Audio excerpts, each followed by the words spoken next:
आपका अपने कुल के प्रति, अपने समाज के प्रति, अपने माता पिता के प्रति, बच्चों के प्रति, गुरु के प्रति, गुरु माँ के प्रति, शिव जी के प्रति, कथा के प्रति, इस नगर के प्रति, इस जन्मभूमि के प्रति, इस मातृभूमि के प्रति, इस मिट्टी के प्रति जो आपका प्रेम है, जो आपका स्नेह है, वही तो आपको यहाँ पर बांधे रखा है, यहाँ बैठा रखा है। उसमें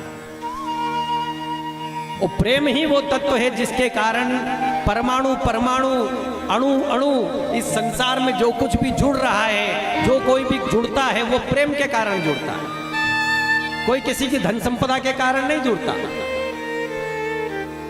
क्यों जुड़ता है? अरे वो उसके हृदय में हमारे प्रति प्रेम है, हम तो जाएंगे भाई, उसके पास तो जाना ही होगा हमको। लाख हमारे पास समय ना हो पर समय निकाल करके जाएंगे। क्यों जाएंगे? प्रेम रखता है ना वो हमसे, इसलिए। प्रमाण क्या है? स्वयं शिव जी जो अजर अमर अविनाशी है, हम 50-60 साल, 70 साल, 100 साल जीते हैं तो अपने अनुभव को विराट कहते हैं। जमाने को कहते हैं कि हे, हमने उम्र ऐसे ही नहीं ली है, 80 साल का हूं मैं, 90 साल का हूं, मेरी बात सुन। अनुभव कह रहा है मेरा, तेरे को सुनना पड़ेगी। क्यों? क्योंकि 90 साल तक का मेरा अनुभव है। और शिव जी की उम्र, शिव जी तो अजर अमर अविनाशी, जो कभी ना पैदा हुए, ना कभी मरे, ना कभी मरेंगे, ना कभी पैदा होंगे,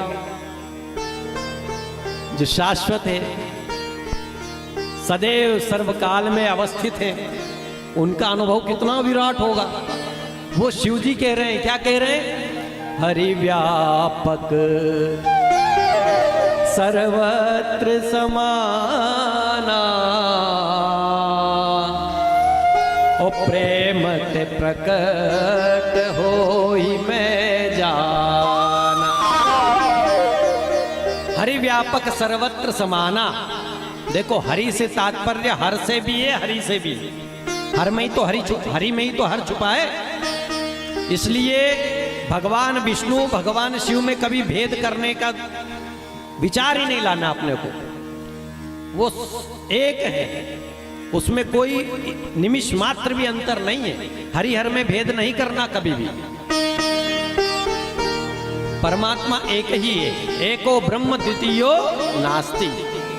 उन्हीं को हम शिव कहते हैं। और वही जब रंगीले सजीले छेल छबीले होते हैं, नटनागर होते हैं, घनश्याम कह देते हैं उन्हीं को श्याम कह देते हैं। और वही जब मर्यादा के रूप में अवतरित होते हैं, उन्हीं को हम राम कह देते हैं। अंतर बिल्कुल भी नहीं है, इसलिए अंतर नहीं रखना। अगर आप राम के उपासक हो तो गर्व से कहना मैं शिव का उपासक हूं। अगर आप कृष्ण को मानते हो तो गर्व से कहना मैं राम और शिव दोनों का आनंदी स्वभाव वाला भजनानंदी साधु हूं।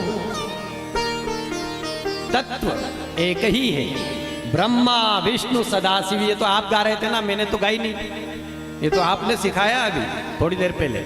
ब्रह्मा विष्णु सदाशिव जानत अविवेका।